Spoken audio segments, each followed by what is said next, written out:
चला आज बनवूया गडबडीत होणारा झटपट असा ऑमलेट बन.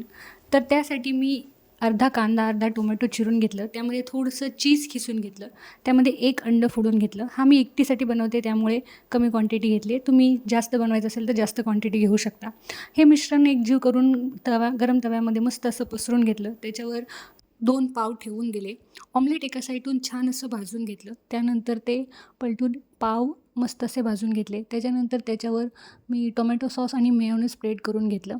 दोन्ही साईडने पाव मस्त असे भाजून घेतले. अशा पद्धतीने हा आपला ऑमलेट बन रेडी झालेला आहे. गडबडीमध्ये झटपट बनतं, मुलांना आवडतंही आणि एकदम टेस्टी, यम्मी, पौष्टिक असा नाश्ता तयार होतो आपला. तयार झाल्या अजिबात वाट न बघता गरमागरम खाऊन घ्यायचा, म्हणजे एकदम यम्मी आणि टेस्टी लागतो. चला, मी तर हा खाऊन फस्त केलेला आहे. तुम्ही पण नक्की ट्राय करा आणि जाता जाता चॅनलला सबस्क्राईब करा. थँक्यू.